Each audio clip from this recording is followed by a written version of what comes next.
हाँ विद्यार्थी मित्रों नमस्कार ओम शांति।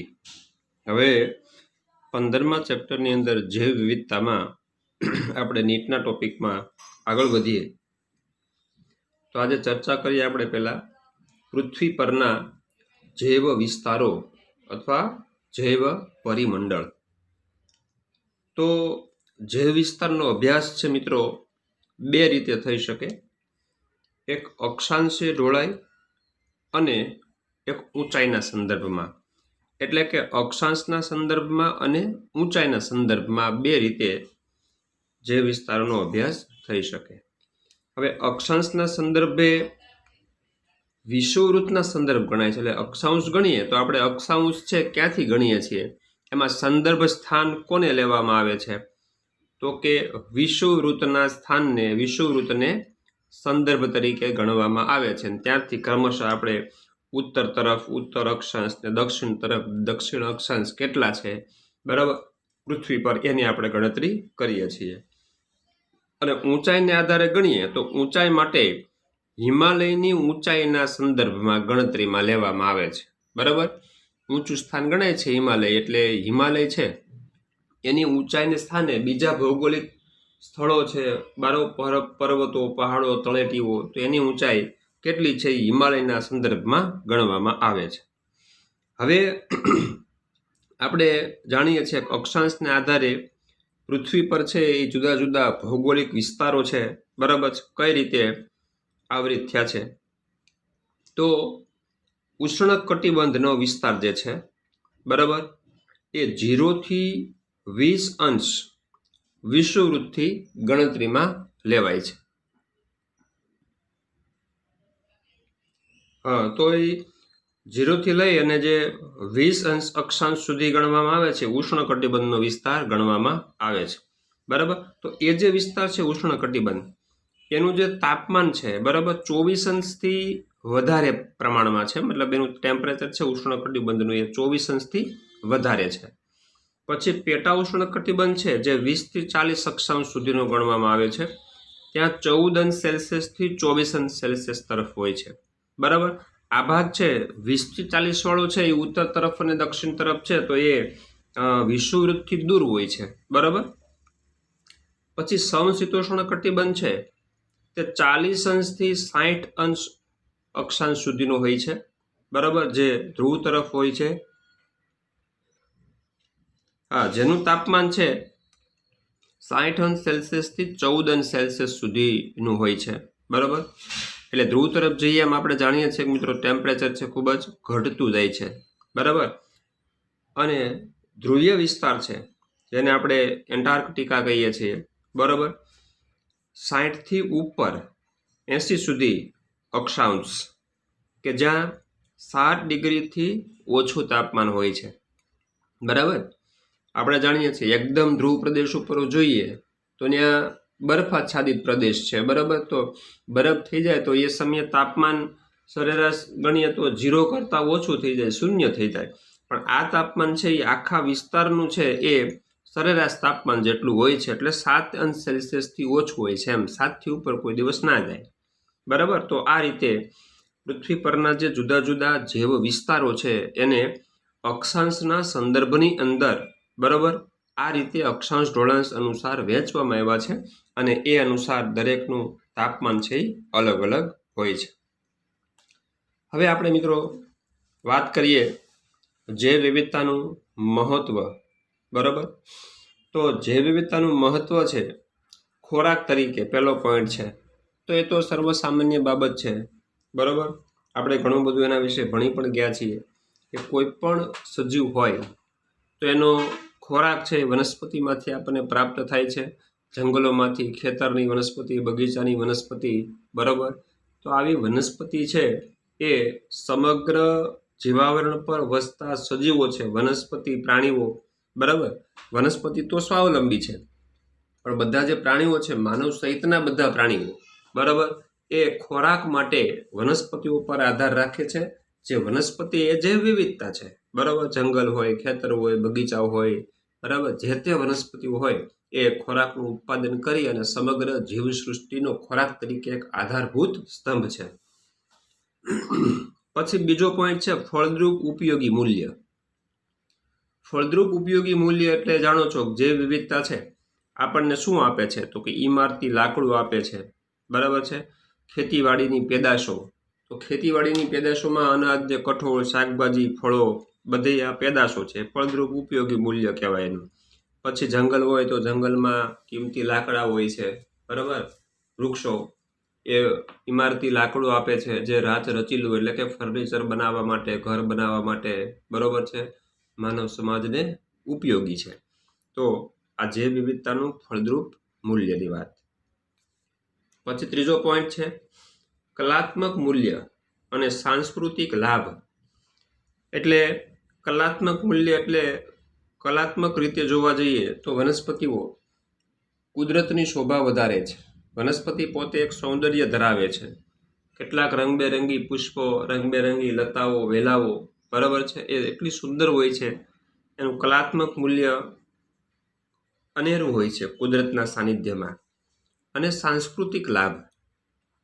સાંસ્કૃતિક લાભ એટલે આપણે હિન્દુ ધર્મ પ્રમાણે, બરાબર છે, અમુક વનસ્પતિઓ છે એનો સુશોભન માટે, ધાર્મિક વિધિ માટે પૂજાપાઠ કરવામાં આવે છે, પૂજન કરવામાં આવે છે. એના પુષ્પનો, લાકડાનો, બરાબર, વનસ્પતિના એવા ભાગો છે એને પણ પવિત્ર માનવામાં આવે છે, બરાબર. તો આપણી સંસ્કૃતિને વનસ્પતિ છે ખૂબ જ મહત્વ આપે છે. આ સાંસ્કૃતિક મૂલ્ય એનું કહેવામાં આવે છે. તો કલાત્મક અને સાંસ્કૃતિક લાભ પણ જૈવ વિવિધતામાંથી જ આપણને પ્રાપ્ત થાય છે. પછી પર્યાવરણીય પ્રવાસના હેતુથી કેટલાક જંગલો હોય છે, અભયારણ્ય હોય છે, બરાબર, કેવા બાગ બગીચા તે ફરવાલાયક સ્થળો હોય છે, બરાબર. તો એ જૈવ વિવિધતાનો ઉપયોગ દ્વારા, બરાબર છે, આપણે પ્રવાસમાં જવું હોય તો કોઈ સારું વૃક્ષો હોય, ઘટાદાર જંગલ હોય કે સારું રમણીય સ્થળ હોય, વૃક્ષો, વનસ્પતિ, વેલા વગેરે હોય તો ત્યાં જવાનું પસંદ કરીએ છીએ, બરાબર. કારણ કે ત્યાંની જે વિવિધતા છે, બરાબર છે, રણ પ્રદેશમાં કાંઈ ફરવા જવાય નહીં. ઓકે. પછી પક્ષી દર્શન, વન્ય જીવો, પાલતુ પક્ષી કે જાનવર પકડવા, ઉદ્યાન વિદ્યા, આ બધી બાબતો જૈવ વિવિધતાના મહત્વમાં આવે છે મિત્રો. બધા શબ્દો પરિચિત છે. પક્ષી દર્શન તો જૈવ વિવિધતા હોય, જંગલો હોય, વનસ્પતિ હોય ને પક્ષીઓ હોય છે, અન્ય વન્ય જીવો પણ હોય છે, બરાબર. તો એ જંગલોની અંદર જઈએ તો વન્ય જીવ દર્શન પણ થાય, પક્ષી દર્શન પણ થાય. પછી પાલતુ પક્ષી કે જાનવર પકડવા, આવી જે વિવિધતાની ક્રિયાઓ પણ થઈ શકે છે. ઉદ્યાન વિદ્યા, બાગ બગીચા વગેરે, બરાબર છે, ડેવલપ કરવા, ઉછેરવા, આ બધી બાબતો છે એ જૈવ વિવિધતામાં ગણાય છે. પછી ધાર્મિક ક્ષેત્રે પૂજા થતી કેટલીક વનસ્પતિઓ. આપણા દેશની અંદર મિત્રો સાંસ્કૃતિક દેશ કહેવાય, સાંસ્કૃતિક મૂલ્ય ધરાવતો દેશ છે આપણો દેશ ભારત. તો ત્યાં ધર્મની અંદર જુદી જુદી વનસ્પતિઓને, હમણાં આપણે કીધું એમ કે જુદી જુદી વનસ્પતિઓની પૂજન અર્ચન કરવામાં આવે છે વિવિધ વાર તહેવારની અંદર, બરાબર. એના પુષ્પ છે, કેટલાકના પર્ણ છે, બરાબર. તો એને પવિત્ર ગણવામાં આવે છે અને એની પૂજા કરવામાં આવે છે. તો જોઈએ તુલસી. તો તુલસી છે એનું વૈજ્ઞાનિક નામ ઓસીમમ સેક્ટમ છે, બરાબર. હવે વૈજ્ઞાનિક નામ છે, બે નામથી બનેલું હોય, તમે જાણો છો. પહેલું નામ છે પ્રજાતિનું હોય, બીજું નામ છે એ જાતિનું નામ હોય. તો તુલસીનું વૈજ્ઞાનિક નામ છે ઓસીમમ સેક્ટમ. આંકડો કેલોટ્રોપિસ પ્રોસેરા. પછી આસોપાલવનું વૈજ્ઞાનિક નામ છે પોલીઆલ્થિયા લોન્જીફોલિયા. પછી પીપળ, જેનું નામ છે ફાઇકસ રેલિજિઓસા. અને ખીજડો છે, ખીજડો પ્રોસિપિસ સિનેરેરિયા, બરાબર છે. તો આ ખીજડો હોય તો ખીજડાનું જે ડાળી છે, પ્રકાંડ છે, બરાબર, લાકડું મતલબ કે એ આપણે હિન્દુ ધર્મ પ્રમાણે જ્યારે ઓમ હવન કરીએ ત્યારે એના અગ્નિની અંદર એને સમર્પિત કરવામાં આવે છે. તો આ બધા વૈજ્ઞાનિક નામ છે. હવે નિવસન તંત્રીય સેવાઓની વાત કરીએ તો નિવસન તંત્ર છે એ કેટલી આપણને સેવા પૂરી પાડે છે, તો કે CO2 અને ઓક્સિજન રૂપાંતર અંગેના સંરક્ષણ સાથે જંગલો સંકળાયેલા છે, બરાબર. CO2 વાયુ છે, આપણે જાણીએ છીએ CO2 નું સ્થાપન કરી અને ગ્લુકોઝ બનાવે, પ્રકાશ સંશ્લેષણની ક્રિયા કરે, અને એ દરમિયાન ઓક્સિજન છે એ બનાવે છે. તો CO2 નું રૂપાંતર ઓક્સિજનમાં કરવા સાથે કોણ સંકળાય? વનસ્પતિ, મતલબ કે જંગલો સંકળાયેલા છે.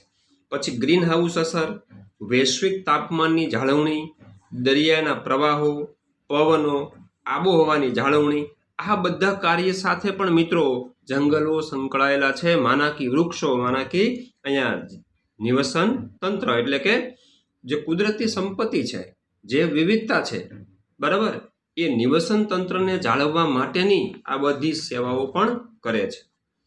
જંગલો દ્વારા વર્ષાનું નિયમન એટલે કે આપણે જાણીએ છીએ કે જંગલો છે એ વરસાદ લાવવામાં મદદરૂપ થાય છે. તો વર્ષાનું નિયમન, ભૂમિની જાળવણી, બરાબર, જમીનને જકડી રાખે એના મૂળ તંત્ર એટલે જાળવણી કરે છે.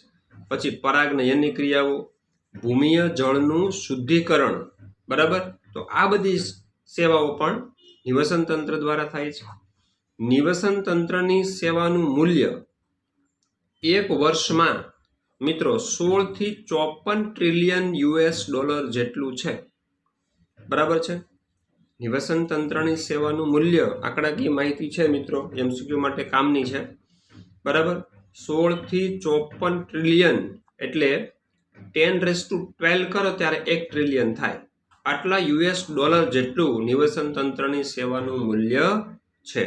ઓકે મિત્રો, હવે આપણે ભારતની જૈવ વિવિધતા ઉપર આવીએ, બરોબર છે.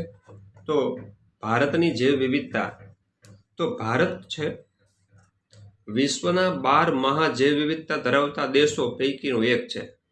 એવું કહે છે મિત્રો, આખા વિશ્વની અંદર 12 દેશો છે એવા કે જેની અંદર પુષ્કળ માત્રામાં જૈવ વિવિધતા છે, વનસ્પતિ પ્રાણીઓની અલભ્ય જાતો, બરાબર, વિશ્વના 12 દેશો પાસે છે. એમાંનો એક દેશ ભારત છે, બરાબર. હવે ભારતની અંદર કેટલી વનસ્પતિની કઈ સ્પેસિફિક જાતિઓ જોવા મળે છે, એની વિશેષતા શું છે, બરાબર. તો આ બધી આંકડાકીય માહિતી છે મિત્રો, બરાબર. ઘાસની 100 જાતિઓ જોવા મળે છે ભારતમાં. ભારત એ 166 પાકોની વનસ્પતિનું ઉદ્ભવ સ્થાન છે, બરાબર. ખેતર બગીચામાં ઉગાડાતા જે પાકો છે એમાંથી 166 પાકની જે વનસ્પતિનું ઉદ્ભવ સ્થાન છે એ ભારત છે. પછી 4000 થી વધારે જાતિઓ ઔષધ તરીકે ઉપયોગી છે, બરાબર. આયુર્વેદ શાસ્ત્રની અંદર જે ઔષધ વપરાય છે તો એમાં 4000 થી વધારે જાતિઓ ભારતમાં ઉગે છે જે ઔષધ તરીકે ઉપયોગી છે. પછી 3000 જાતિઓ ખોરાક તરીકે ઉપયોગી છે. 500 માંથી રેસા પ્રાપ્ત થાય છે. 400 છે એ ઘાસચારા તરીકે ઉપયોગી છે. 300 માંથી ગુંદર મેળવવામાં આવે છે. 500 જાતિમાંથી આવશ્યક તેલ અને અત્તર મેળવવામાં આવે છે.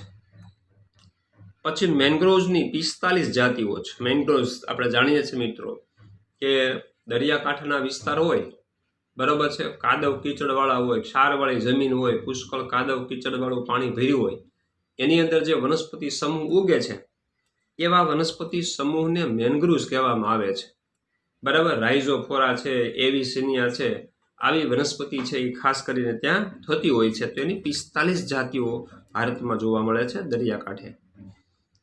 પરવાળાની 341 જાતિઓ જોવા મળે છે, બરોબર. પછી 14% પક્ષીઓ ઊંચી સ્થાનિકતા દર્શાવે છે. સ્થાનિકતા એટલે મિત્રો એવું કે ભારતમાં 14% પક્ષીઓ એવા હોય છે એ સ્થાનિક પક્ષી. સ્થાનિક એટલે કોઈ એક ચોક્કસ વિસ્તાર પૂરતા મર્યાદિત હોય, જે બીજે ક્યાંય જોવા ન મળતા હોય, બરાબર છે. હવે દાખલા તરીકે ચાલો કે ભાઈ કાગડો છે, તો કાગડો આપણા ગુજરાતની અંદર જોવા મળે છે, ભારતમાં જોવા મળે છે, તો વિશ્વના બીજા બધા દેશોમાં માનો કાગડો જોવા ન મળતો હોય તો કાગડો છે આપણું સ્થાનિક પક્ષી કહેવાય. લીમડાના વૃક્ષ છે, બરાબર, એ આપણે ત્યાં જોવા મળે છે, તો લીમડો આપણું સ્થાનિક વૃક્ષ કહેવાય. આખા વિશ્વના બધા દેશોમાં લીમડાની જાતિ ફેલાયેલી નથી, બરાબર. તો આવા 14% પક્ષીઓ છે જે ભારતમાં જોવા મળે છે, બીજા કોઈ વિશ્વમાં દેશોમાં જોવા મળતા નથી, તો એ સ્થાનિક કહેવાય છે. અહીંયા કેટલાક ઉદાહરણ આપ્યા છે. નીલગિરી પીપીટ, બરાબર છે, આ એક પક્ષીનું નામ છે નીલગિરી પીપીટ. પછી નીલગિરી વુડ કબૂતર, મલબાર પોપટ અને રોફોસ બબલર. તો આ બધા ભારતના સ્થાનિક પક્ષીઓ છે. ઓકે મિત્રો, હવે આપણે ગુજરાતના વાત કરીએ તો કે ગુજરાતના વનસ્પતિ અને પ્રાણીઓની 7000 જેટલીનું જાતિનું નિવાસ સ્થાન છે. મિત્રો ખાલી ગુજરાતમાં વનસ્પતિ અને પ્રાણીઓની કેટલી જાતો છે? 7000 જેટલી જાતો છે. પછી સુરખાબ શહેર ખાદીર અને પશ્ચિમ ટાપુઓના કચ્છના મોટા રણમાં આવેલ છે. મિત્રો, આ સુરખાબનું સંવર્ધન કેન્દ્ર છે કચ્છના રણની અંદર, કચ્છના મોટા રણમાં આવેલું છે. બરાબર છે. સુરખાબ શહેર કહેવાય છે. એ ખાદીર અને પશ્ચિમ ટાપુઓના કચ્છના મોટા રણમાં આવેલું છે. ત્યાં સુરખાબનું ઉછેર કેન્દ્ર છે, સંવર્ધન કેન્દ્ર છે. પછી કચ્છનું નાનું રણ અને મોટું રણ 25,000 ચોરસ કિલોમીટરમાં પથરાયેલું વિશ્વનું એકમાત્ર ક્ષારપ્રિય રણ છે. ક્ષારપ્રિય રણ અને વિશ્વનું સૌથી મોટું રણ છે. 25,000 ચોરસ કિલોમીટરમાં પથરાયેલું છે. બરાબર. આટલું મોટું રણ વિશ્વની અંદર કોઈ નથી. તેમાં ઘુડખર અભયારણ્ય છે. બરાબર. ઘુડખર એક ગધેડા જેવું પ્રાણી આવે છે, એના માટેનું અભયારણ્ય છે. અને મિત્રો, ખાસ વિશેષતા એ છે કે આ ઘુડખર છે એ વિશ્વમાં કચ્છના રણ સિવાય બીજે ક્યાંય પણ જોવા મળતું નથી. એટલે જે વિશ્વનો એકમાત્ર બચેલો જનીન ભંડોળનો અંશ છે. બરાબર. બીજે કોઈ જગ્યાએ ક્યાંય જોવા મળતું નથી.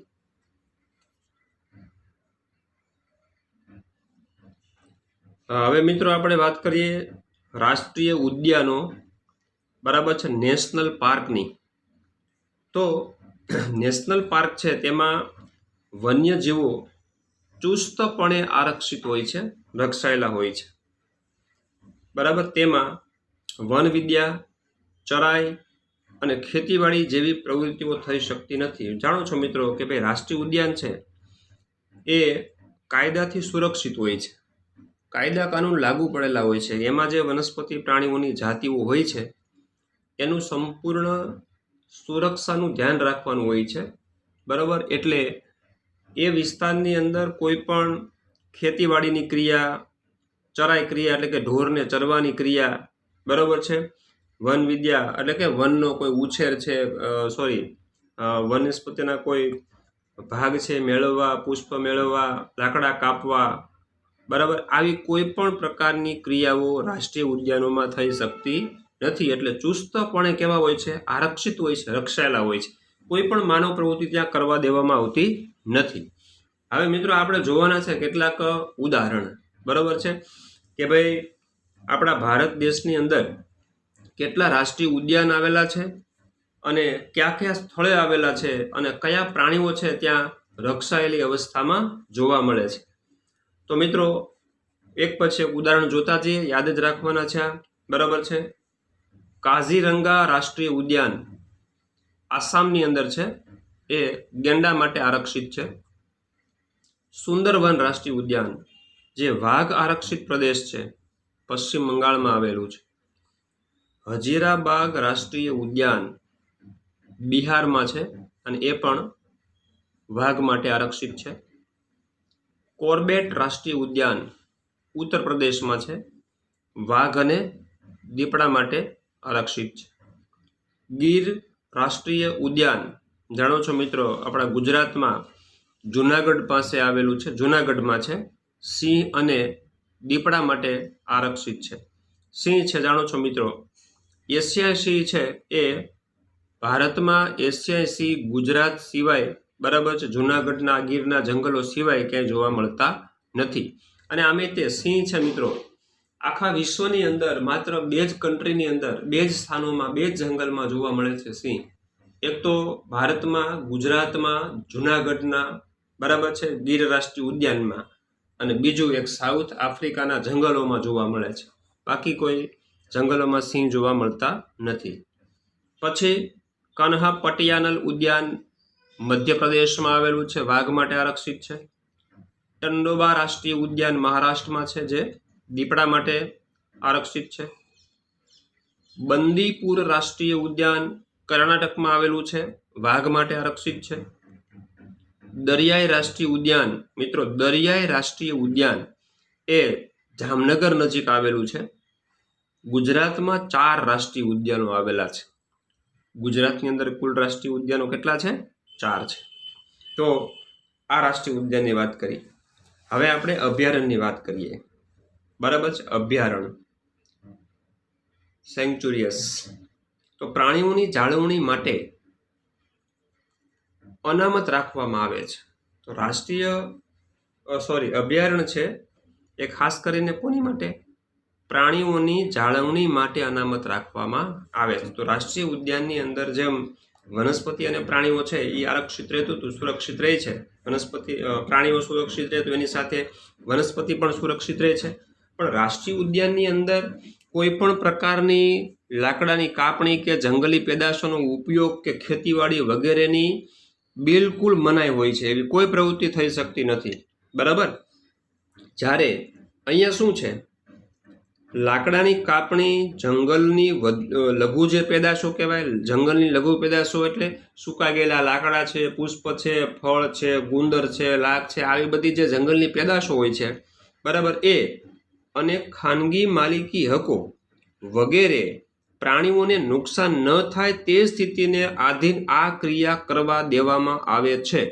એટલે અહીંયા હવે માનો કે કોઈ એક અભયારણ્ય છે, એ અભયારણ્યની અંદર બરાબર છે લાકડાની કાપણી કરવાની છૂટ હોય, પણ કેવા લાકડા કે ભાઈ સુકાઈ ગયેલા છોડ હોય, સુકાઈ ગયેલી ડાળીઓ હોય, બરાબર, એ કાપી શકાય. અને એની આજુબાજુ જે ઝૂંપડામાં રહેતા હોય, ગામડાની અંદર વસનારા ગરીબ લોકો હોય છે, તો એ લાકડું કાપે અને એનો એ બળતણ તરીકે ઉપયોગ કરી શકે, એટલી છૂટછાટ હોય છે.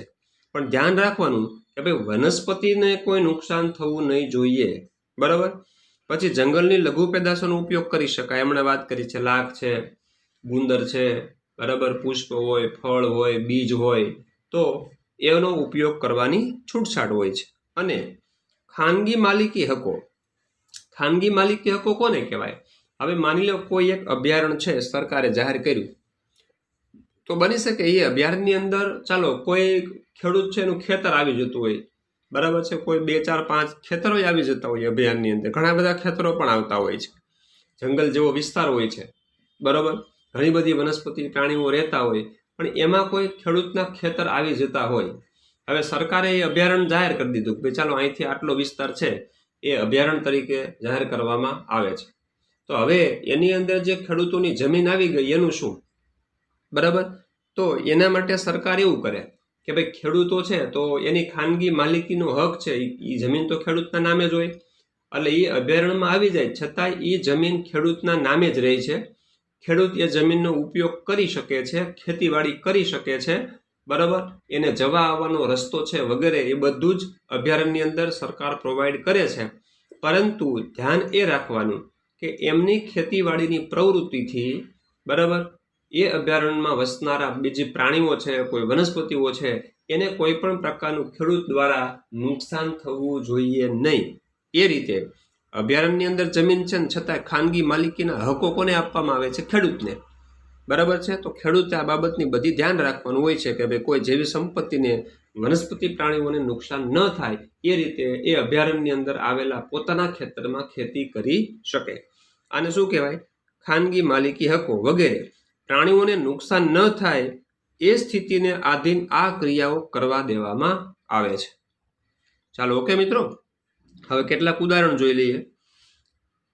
અભયારણ્યના અન્નામલઈ અભયારણ્ય જે તામિલનાડુમાં આવેલું છે, પછી જલડાપારા અભયારણ્ય પશ્ચિમ બંગાળમાં આવેલું છે, કેવલા દેવી ઘાના પક્ષી અભયારણ્ય છે મિત્રો, બરાબર છે, કેવલા દેવી ઘાના પક્ષી અભયારણ્ય ભરતપુર રાજસ્થાનમાં આવેલું છે, સુલતાનપુર સરોવર પક્ષી અભયારણ્ય જે હરિયાણામાં આવેલું છે, શિકારી દેવી અભયારણ્ય હિમાચલ પ્રદેશમાં આવેલું છે, પછી ડાચીગામ અભયારણ્ય શ્રીનગર જમ્મુ કાશ્મીરમાં આવેલું છે, મદુમલાઈ સાગર અભયારણ્ય આંધ્રપ્રદેશમાં છે, ચિલ્કા સરોવર પક્ષી અભયારણ્ય છે, બરાબર, જે ઓરિસ્સાની અંદર આવેલું છે, પેરિયાર અભયારણ્ય કેરળમાં આવેલું છે, મનાસ વન્યજીવ અભયારણ્ય જે આસામની અંદર આવેલું છે, બરાબર. તો આ બધા આપણા દેશની અંદર આવેલા મુખ્ય મોટા જે અભયારણ્યો છે એની વાત થઈ ગઈ.